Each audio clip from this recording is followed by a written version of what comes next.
All right, let's talk about highlight tapes.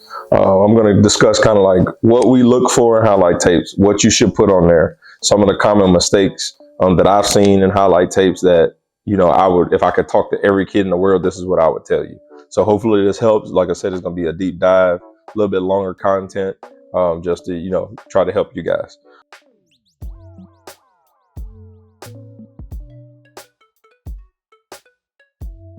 My belief about a highlight tape is a highlight tape is supposed to highlight what you do well while sprinkling in what else you can do, right? You don't want a highlight tape of the same thing. That is my belief on it. That's what I think a highlight tape is for.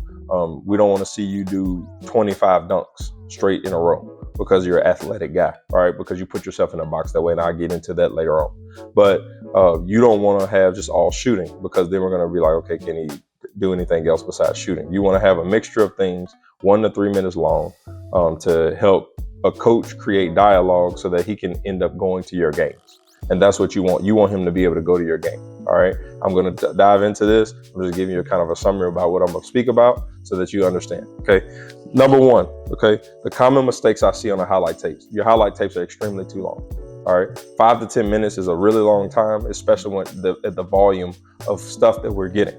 Right. I'm getting, 5 to 10 minutes of you just shooting, or 5 to 10 minutes of shooting, defense, this, right? I don't think that is the way that you should go, because if you're good enough in the film, we'll ask for a full game film and we'll see all that. So I think that you need to spark our interest first.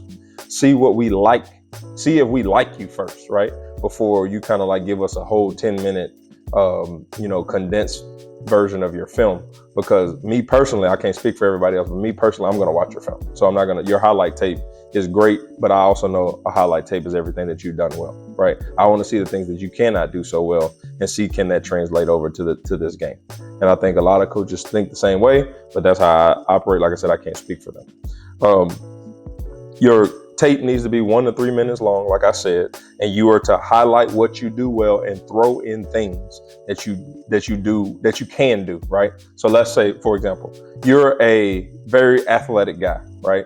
You dunk on everybody every game, but man, you can't shoot as well as you can dunk. Well, don't put 25 clips of you dunking every time, because you put yourself in a box where he's just an athletic guy, he's dunking, I don't know if he can shoot. You never want to have a coach leave your highlight tape with questions. All right, they're going to have questions already from the beginning. They're already seeing what's going to be bad. I should say we already seeing what you're going to do bad to see if you can even play at this level. I can find out honestly in the first 30 seconds of your highlight tape whether you're good enough or not. And I think a lot of people share the same sentiment. They coach in this business because it's a thing that you're looking for. It's an it factor that you're looking for, that like once you see, you're like, oh yeah, he can play. And then when you don't see, you're like, I got questions. So you can find out really quickly whether a kid can play. So that's why I say you have to engage the person that's viewing your film, which is a coach. How do you do that? And that's what I'm explaining. So you want to have a little bit of everything you do. So my first clip, right? I'm gonna go up there, boom, I'm gonna dunk one. I got his attention, right?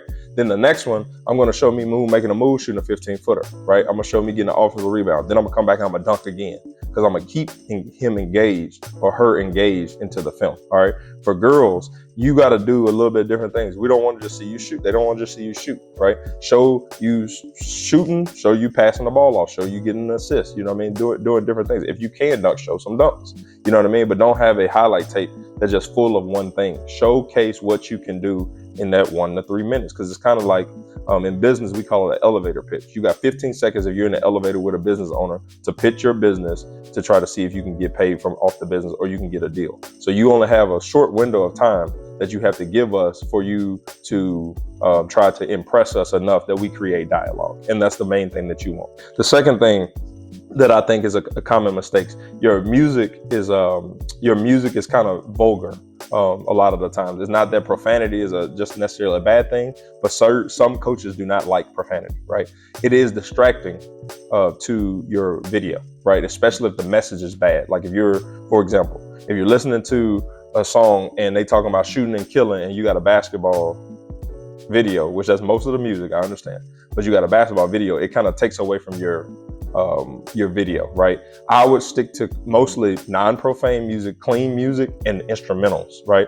Because the instrumental, it gives you a beat and things like that, and there's no words attached to it. So even if a coach doesn't know the artist, you know the artist, and it kind of gives it a pop, right?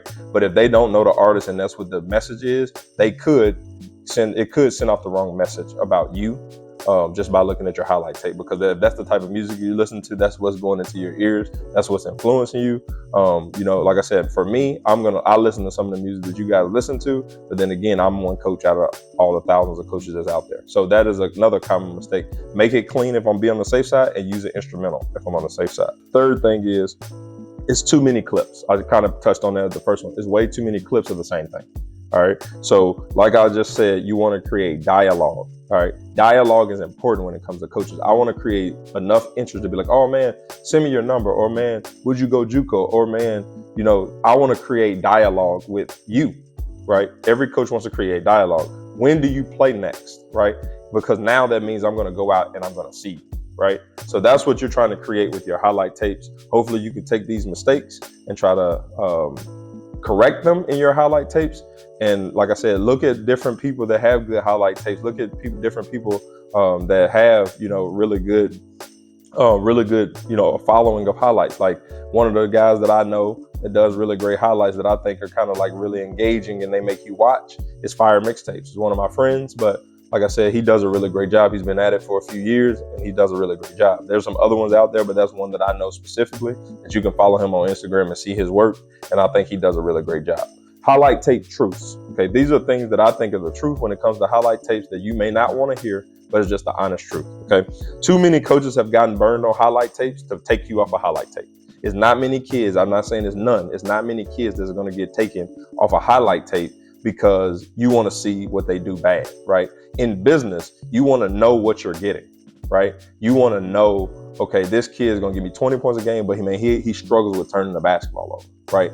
And that is what you have to understand when it comes to us coaches. Our job's on the line every time we take a kid. There's people paying for your scholarship. There's people that's paying money for you to come to school. So it is a free ride for you, but somebody is paying.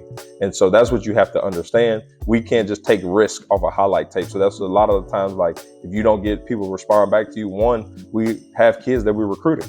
You understand? Like we go to events and we pick kids that we're recruiting. So if I have a list of 50 kids that I'm actively recruiting, or even if it's 10 kids that I'm like really, really locked in with them and their families, I don't have time to go see your highlight tape, especially if it's that long. And a lot of people are going to say, well, you might miss the next person. You might miss the next this. Okay. Well, Ja Morant, like y'all always like using, he didn't get seen on the highlight tape. He got seen in the back gym.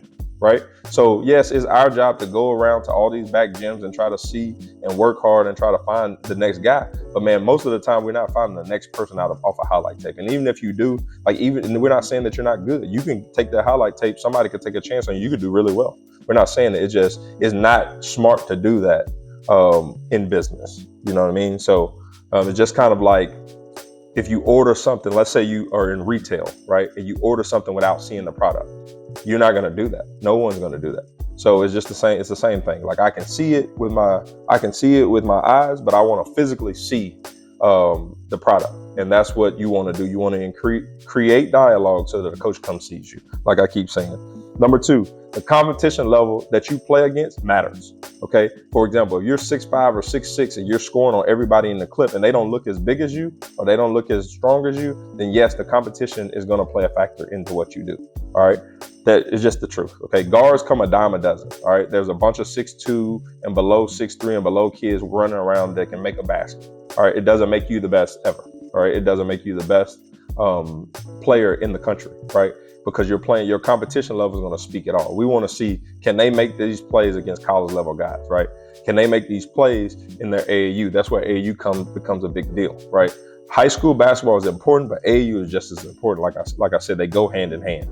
If I play on a team where I'm the tallest guy and I'm playing the post, well, then the AAU give me an opportunity to be on the wing and show my versatility. And that's how you get seen, right? So it does matter. It just matters who you also are playing for too. You want to make sure that you find coaches that have great relationships, that have a good name in the business, because a lot of these coaches, like they oversell their kids, they get a bad name in the business. And if you're playing for them, you could obviously lose your opportunity to be a Division I, Division II, or college player. So you just got to make sure you find the person with the right, make sure you find a person with the right relationships, great relationships. They're going to help you be not only a better basketball player, but a better person. Okay.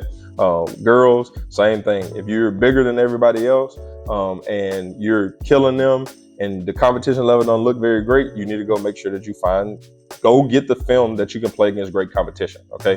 One time that you played against a kid that had a good game is not really a good body of work. It's not really a good sample size for us to be like, oh yeah, we're going to take them. It's good that you had a great game against them, but most people have a great game against people who they think are ranked or that they are better. And then if your team loses, it doesn't really help your case, right? Well, we lost by 20, but I had 40. But that doesn't really equate. That's to us. We're like, okay, well, you didn't really help them, and you're probably the best player on a not very good team. So you got to those are some ugly truths about highlight tapes as well. And then your movement, how you move on the film, is a dead giveaway on whether you can play or not, right? If you can't get by guys in high school, our questions are always going to be, can you get by guys at the Division I level? And so what? You can shoot. There's a lot of guys that can shoot. There's a lot of dudes that's athletic that can shoot, because shooting has become a really big part of the game, and people are working on it. So it's no more like, oh, if you can shoot, you can play anywhere. That's not true. You have to be able to do something else. There are some dead-eye shooters. Like if you're going to be a shooter, next year you're going to be a specialist. Like I say all the time in my videos, you need to make sure that you're the best out there. The best one out there if you want to get an opportunity. So make sure that you're doing that when you're, make sure you're doing that whenever you're trying to get recruited. Next thing, if you do not receive a response, chances are the coach doesn't think you're good enough, or the coach is not looking for that position. Okay. And you have to understand that, like, we're not going to respond back to everybody. It is what it is. Like I tell you, I get 1,000, literally 1,000 a month of people sending me film talking about that they can help our team, help our program, and they've never even seen or heard of our program. They're just sending cold emails or cold calling us to try to get an opportunity, which I respect the hustle. But like at the end of the day, like, we don't know you from Adam, we don't know your coach, we don't know anything. So, it's not just about, like I tell you guys all the time, it's not just about you as a basketball player. We're recruiting you as a person. If we don't know you as a person, how can we do business with you? How can we trust you with our careers? And that's what you kind of got to understand. Also, devil's advocate. How can we know you if we don't give you opportunity? I get that, but I'm just telling you from the thought process of the person that's giving the scholarship, like the people that are giving the scholarships, like how are we just going to take a chance on you and we don't know you? You know what I mean? And we're not really actively recruiting you. That's just the truth. If you send us highlight tapes, we not actively recruiting you. And we have people that we actively recruiting that we feel are better. Whether you think they're better or not, that's what we feel. And so you just got to understand that. Number 2, what coaches see when they watch their film. Okay, this is the next point that we're moving on to. Hopefully you got the first point. Here's the next one. The competition level, like I keep saying, who you play against matters. Most everyone at the college level can play. And so we're watching you play against kids that we're watching the guys that you're playing against. We're like, man, them kids not good. You may be good, but they're not good. So then it kind of dampens or hurts your game analysis, because we're like, well, he doing it against him, but could he do it against a dude that's 6'6", just as athletic, just as strong as him? So that's the conversation that we're going to have. That's the questions that we're going to have. That's just the truth. What all can you do? Okay, there are stereotypes, like I keep mentioning. All right, I'm kind of sounding like a broken record, but I just want you to understand. Okay, what all can you do? If I'm a shooter, I need to showcase that I can put the ball on the deck a little bit. I don't have to be perfect at it. My claim to fame is to be a shooter, but I got to be able to show that I can put the ball on the deck. I got to be able to show that I can hit a 15-foot, I can hit a layup. Maybe if I'm athletic, I got to be able to showcase that, because you never, like I always say, in 1 to 3 minutes, you're trying to take away all the questions that every coach has about your highlight tape to help with the dialogue so that they can get out to see you. That's your number 1 goal when it comes to a highlight tape. Highlight what you can do. So we want to see what all you can do.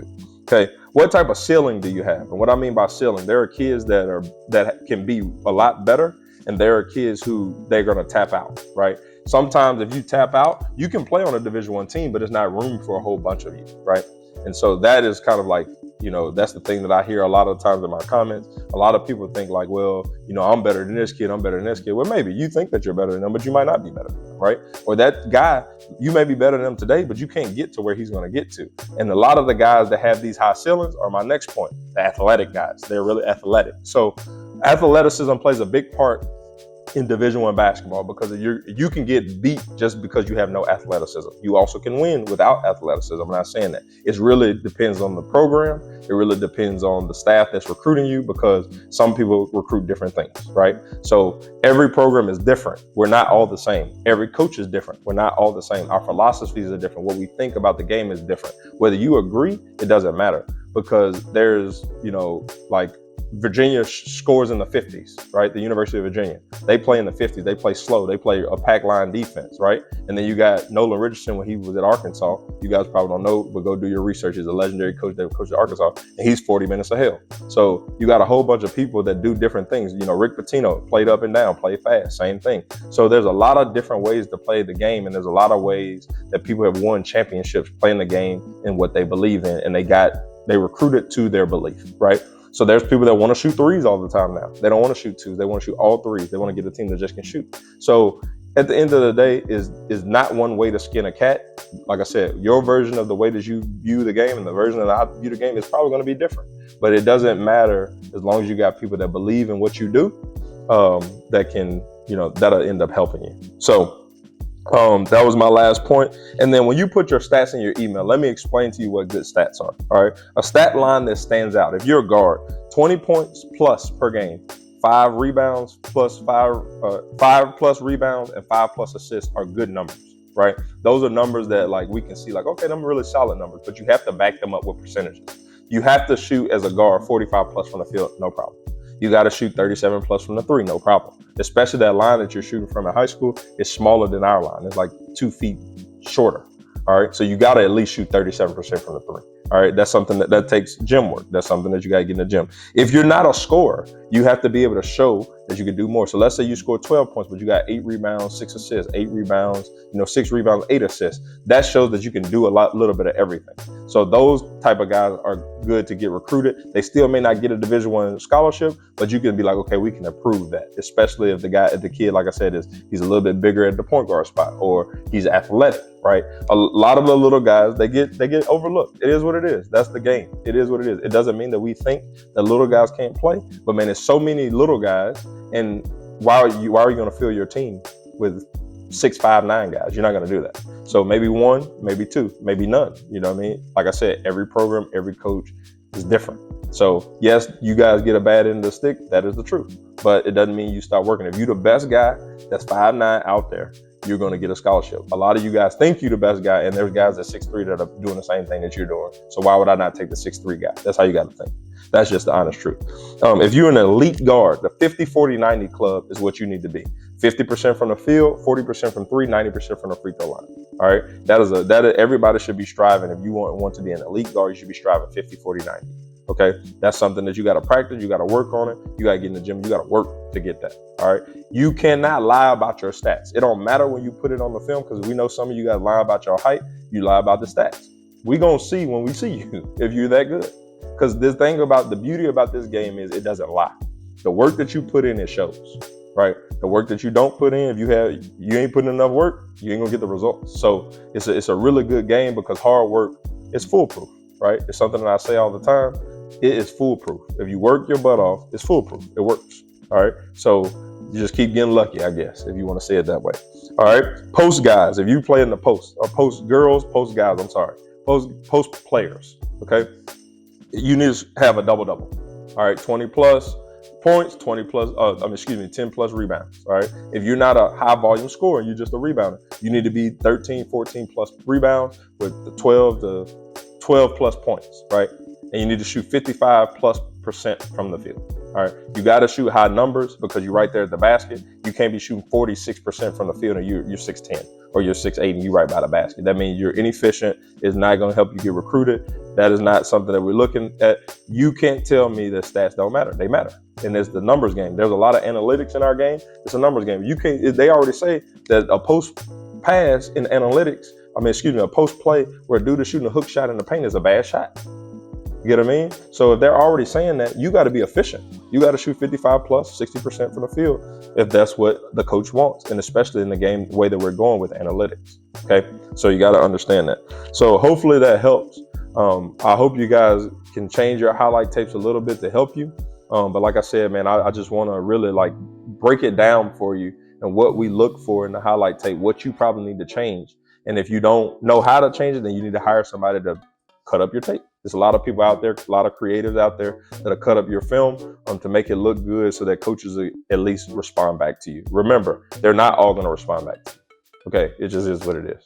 First of all, they're recruiting their own guys. We're recruiting our own guys. All right, you are somebody that may could get into our recruiting bubble, but man, chances are it doesn't happen often. Okay, what you need to do is if people don't believe in you, right, and it doesn't necessarily mean if they don't respond that they don't believe in you. If people don't believe in you, be realistic about yourself and be like, okay, they recruiting this guy. What do I need to do to make sure that I look like him? Now, if it's height, you can't control that. That's God given, right?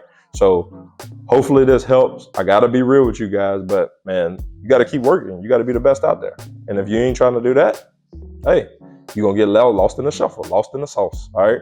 So hopefully you guys understand. And I appreciate you guys as always. This is a great basketball community to talk basketball, something that I love. And I want to teach and help kids as much as I can. So be great today.